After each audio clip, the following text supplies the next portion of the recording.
Sup? Sup indeed. So you guys couldn't go look at a college? Is that what you're gonna do? We were going on a college tour, yes, Okay. today For Brendan. for Brendan. And then actually what was funny is that their rugby coach had texted him and said, hey, I see that you're going to be visiting this weekend. Why don't you bring your cleats? And he's like, all right, cool. That sounds great. And so we've been getting ready, make sure that, it's 12 hours there and back. Oh, So it's not small trip. I get it. yeah, it's not a short trip. Beautiful drive because it's through the Shenandoah National Park. Drive down. I don't know if you know what Skyline Drive is. Nope. Basically, driving through the ridgeline of the Appalachian Mountains through Virginia. Absolutely beautiful drive, especially now with the colors changing and everything else. So, we're getting ready for all of that, making sure everything's good to go. And he gets a text yesterday and he comes in and I'm on a call and he's just like, well, forget about Emery and Henry. I'm like, what are you talking about? Like, I was wondering the way that he said it. I was just like, did you decide to not go to this school, even though we've been talking to them I for a like while? how he says it just to kind of elicit some kind of Exactly. some provocation he throws out there. He just like drops a little bomb in the room and Exactly. you know, No, no disclaimers, no context. preface, no, Yeah. exactly. And then he's just like, yeah, they had a COVID outbreak, and the coach just said that we're gonna have to reschedule. Like, could have led with that, but okay. Yeah. Don't you love it when people communicate, and by love it I mean hate it, by And if, throwing something out there where they clearly could have answered the most obvious question in by putting it out there. Rather they put it out there to elicit some kind of emotional response from you, typically negative, right? Like, yeah, what do you mean? And that it's like you could have gotten to the point so much faster. You could have. I see this all the time at work. I see people just inviting you to some meeting with some ambiguous title and no agenda, yes. or you get something on your chat that says, "I need to talk to you," or "We need to talk." Right? Well, It's like, funny why you don't say you that put because something else in there that at least gives me context, people? exactly, it's So I had a friend who Zoom chatted me, and he's just like, hey man, it looks like I'm gonna have to ask for that favor a lot sooner than I thought. Like, uh-oh, what'd I do? Right. He's like, oh, FedEx dropped something off at my house, and can you go and pick it up for me? Yeah. Like, I mean, but it was like this long drawn out, or it's just like, oh my God, Evan's gone. Right. What? Right. He was so young. Oh no, he just left. Like, phrasing, phrasing helps. Jeez, totally. I was at returning some stuff, trying to return some stuff at the home improvement store. And typically the first answer is, usually it's like little stuff, but this was a larger item that I had miscalculated the length of a thing. So I actually needed something even longer, and it was like so complicated because it was part of this larger order and stuff. And then, and immediately it's like, oh, you can't return that here. Nope, nope, nope, nope, nope. Right. And it was like, customer serve what? Like what part of the store is this that I'm in? I'm not in the no department. I'm in the come on, people, help me out. It's like, didn't I buy it here? I the reason I bring this up is because like context and communication style and approach, like initial approach, you have to put yourself in the other people's shoes. Like you can't Oh yeah. walk into a conversation like that where you're the only one who knows what's going on and just make such an ambiguous start to it. It's like, no. Like the first question should be like, how can I help you? Right? When you're going to do this thing. I'm in the customer service department. I'm not in the get out of my store department. And maybe they are. I don't know. It made me so angry. Well, you say that, and so I find myself always over explaining in emails things, because if I just kind of do a short, hey, we need to look at what was a good example the other day. Oh, somebody had left a voicemail and they're like, oh, we got to really talk about this FF&E spreadsheet because you're showing this, but we're showing that. And so I like shot back. It was like, no, we were just showing an example of what you could do to fit that space out. And this was shell space, but it was a, kind of a quick response to them. And they were like, yeah, so then it kind of, they thought that my response was a little too ambiguous, which it probably was. And so then I went into this long, deep, dive of trying to explain all of this stuff, giving a little bit of back history and stuff. Well, just the opposite of being ambiguous, I explained too much and it confused the living crap out of it. And so it kind of kept going back and forth for about like 45 minutes to an hour in emails. And I was just like, are you available for a quick call? Can we just have a phone call? and Oh my gosh. and the way that I explained it to him over the course of 3 minutes versus the 60 minutes that the emails were, he was like, oh, okay. Yeah. I understand what you're saying now. It's just like, okay. Yeah. So I'm going to totally like jam this idea into what I wanted to talk about today. I think it works is like, because of the situation we're in where we're either on one side or the other of a piece of plexiglass from each other, or we're on the other side of a digital connection from each other. And a digital plexiglass. Yes. LED lit plexiglass. And it's like there are barriers to communication, 100%, right? And I think, in the physical world with the plexiglass barriers is maybe where this is leading, but it's like there's masks in front of our faces, right? So there's these multiple layers of communication barriers. And if you don't think that's real, like think again, because in typing, nuance doesn't come through. It's very hard to understand if somebody's being cynical or snarky or et cetera.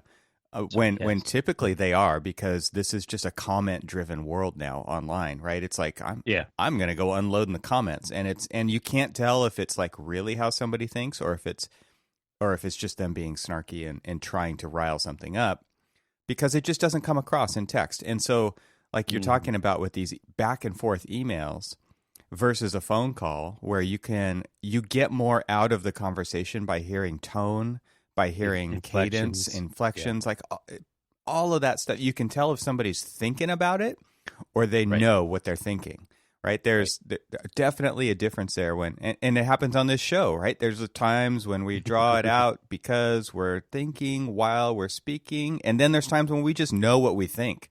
Exactly. And so you totally get that difference so when you're picking the medium, it matters to communicate through. And then when we get out into the real world, and the thing I wanted to talk about was these plexiglass mazes that are everywhere now, right? To keep you safe. And it's like, are we really going to be talking through barriers of plexiglass and face masks forever? Because seriously, like your customer service department acts hostile and you can't hear me and you're not trying to be heard and you're not trying to help me. And the masks and the plexiglass are making that even worse. So even if that wasn't your intention, it comes across this way. So you have to level up. Like that to me is really where I'm going with this, is like through all of these different communication mediums. And often it isn't like, it doesn't come down to communication when you're standing in lines at the bank teller or wherever you might be. You could be at the DMV, you could be going into jury duty. You could be sitting in a restaurant where now we're all on these plastic cubicles separated from each other if you decide to go to a restaurant. It's like you have to level up in so many other ways and not be business as usual because it's not the same. Like the environment has changed. You have to adapt. You have to get better with these new constraints that are in the system. And I often just use a smile as a way to disarm somebody, to make sure that they understand that I'm either joking, a little bit of sarcasm with a little bit of humor to it, so or do you whatever. Just draw one onto the face mask. And so that has been something that has been very challenging, especially when you're interacting people in the grocery store or whatever, and say no, please go ahead. And when you don't see their face and you don't see, you just really see their eyes, and you don't really know how some people's eyes could be expressive or not. Right. And, you're just, people automatically, for some reason now, default to sarcasm and anger rather than, oh, okay, well then I will go ahead. Thank you for letting me go, or moving your Yeah. card out of the way, or whatever. And it's just, and so communication, it's interesting, is how do you communicate in this world where you are behind the digital screen? Now we had started off, and I don't know if you guys still do this, we started off with the comfort level of, okay, we will be on the screen with other people, to now nobody turns their camera on and you're just assuming. And so you don't see when somebody wants to like raise their hand and say something, or everybody's talking over Dude. everybody else, so you never hear anything, or it's I'm just, giving you the painful laugh because I was on a call earlier this week where some crazy stuff was happening. I was like, I had my camera on. My team had their cameras on. The other people on the call did not. Okay. And it on my team, it's like mandatory. You keep your camera on. You're part of this meeting.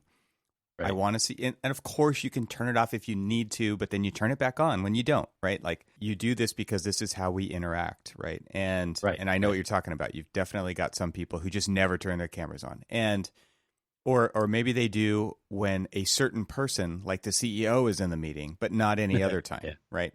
And Yeah. so they're capable of turning the camera on. You know that the background's fine, like and that obviously those conditions aren't always the same, but my point is, I'm in this meeting where some stuff is going on, and I've got this look on my face like, what the F is happening? And a person with their camera off says, Evan, do you need to say something? You look a little distraught, or I can't remember what was said. It doesn't Right, matter. right. But I'm like, yeah, I do need to say something. And so there it was, right? There was, Right. but right. at the same time, I'm thinking, I can't tell what you're thinking because your camera is off. And I was Yeah. like, that is not leadership. Like, and this person was a leader in the firm, and so to set the tone by doing the behavior that kind of speaks to the opposite of what we're talking about, it does Right. trickle down.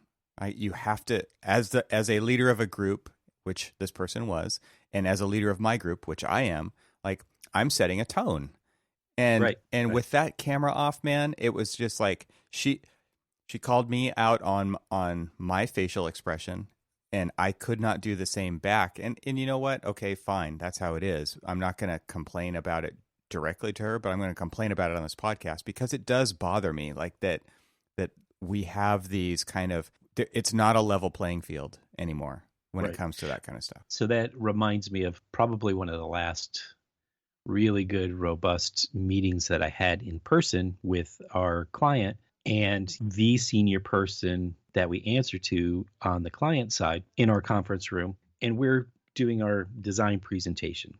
And everybody's like going through and they're talking about opinions and stuff. And I'm sort of sitting on the opposite side of the table from most people, obviously telegraphing my, I don't know, confusion, disgust, whatever it was that I had going, that was just like written all across my face. And she stops everybody and she's like, wait. Cormac has something to say. Yes. I could see it on it. I It's could see it obvious. on his face. And the good thing is that it was basically talking about like how we're treating some columns that both are an interior, then they kind of like pierce through the roof and go through the pedestal of this 15-story building, and then up out and are exposed for a certain portion of it, and then transition back into the building. And it was such this weird, just a very weird way of doing it. It didn't seem like a clean transition. So, specifically talking about design, I tried to like, bring them back to something that, it was more Corbusian in kind of this like column transition. And everybody was trying to like make their case about why what we were seeing on the screen was the right decision. And then I just said that one, like Corbusian, and then we quickly pulled up an image, and they're like, oh yeah, that's exactly what we should be doing. And it worked out great for us and for the design, but it was just, those are the opportunities that, having that face to face, understanding like voice inflection, understanding the grimaces on somebody's face of like, ooh, kind of thing. Like, because most of the time when we're on a call, nobody will make that sound, right. to Or they're know muted. that, exactly. So to see their face will actually let you know that they're making that noise. So And what that's about when we get back into the real world? Is everybody going to have a mute button somehow, like so that they can keep those sounds to themselves? Because when you're in a meeting room and those sounds come out, they come out, right? And everybody Mhm, hears it. mhm. Everybody knows, Yeah, like when exactly. somebody's like, "Psh, well, whatever," like they're talking under their breath. Exactly. Everybody's Exactly. going to get so used to being able to do that, it's going to totally wreck meetings. You might we're gonna have to probably go through a few like test meetings of just like team members and things like that, so that we can make sure that when we get into the real world situation that you aren't on mute. You can't just get up, because your screen is off and you hit mute. You can't just get up and walk out and go to the bathroom during like some just all of these things that we're now becoming accustomed to of how we are working. It's going to be interesting to see how we transition back into normal functioning society, It's interesting to or me to see the will we things. ever? Yeah, well, it's a great question. Is there going to be? Yeah, what's it going to be? But I think there's some things that people adapt so quickly to, and then there's other things where they just are being dragged along, kicking and screaming to adapt to. Yeah, yeah. It's interesting to me. Okay, so I have a final question here. Is there's something I've been thinking about, and I want to know if you've been thinking about it too. Because if you ever go out of your house, where you have to interact with anybody anywhere, kind of riffing off this plexiglass maze idea, all these barriers everywhere, all the signage, all the tape on the ground, all of the, Directional arrows. there's everything. There's so many pieces to this. Okay, so cumulatively, how much money has been spent on all that stuff? I want to know. That's interesting Is there too. any way to quantify that? Because could we just have solved world hunger instead, right, of putting up all these signs and having like a set of guidelines that were agreed upon that everybody could just follow? And Hmm. but no, like we live in a society with the craziest amount of visual clutter, and Mm. it just got like doubled or tripled, and there's so much money being spent on all this stuff. It's and every place you go has their own version of it. So they spent the time to design it and lay it out. Like like I said, this home improvement store. I get out of my car in the parking lot and there's this kind of public service announcement being played over this kind of dropped in place security thing. And it sounds super creepy. It's like, Hmm. please maintain social distancing and cough into your elbow, and it tells you to do all these things, and it sounds like AI is saying it. It doesn't even sound like a human recorded it. But again, like this just kind of all adds up, right? Like there's this visual clutter, there's this audio clutter, there's tape, there's signs, there's plexi, there's brackets, there's screws, there's masks, there's like things on the door, there's like people are now like moving their restaurants out into the parking areas because they have to be Yeah. outdoors, so they're spending a ton of money. Like this local restaurant spent like 15 grand to put some booze in the parking space, right? And it's like, Mhm.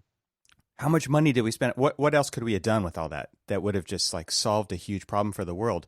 And Mm. the reason I bring that up is because like if there were a if I'm putting this in quotes, if there were a climate emergency, what if we just spent all this money on that? Or what if we did spend it on poverty or world hunger or any one of these things? But we're happy to spend it all on signage about keeping your 6 feet. Rant Yeah. over. Your turn. Well, I mean, I really can't add anything more to that. I could, tell you stories of things that I've seen, but I think you illustrated it pretty well. I mean, the only thing that I could just say to that or add to that is just put your mask on. Would we be so much better off if everybody, I see people react very differently now when, say for instance, somebody doesn't follow the arrow in the aisleway at the grocery store and they're going the opposite direction. The shitty looks that people give that person for going the wrong direction, or they're walking towards you, let me turn away so that my face is not pointed towards their face because I know that I will be within 6 feet once they pass me. And all of these things are just the behavioral changes of this stuff. So, not only do we have all of these physical barriers, but now we have all of these behavioral barriers that are being put up, and it's yeah, yeah.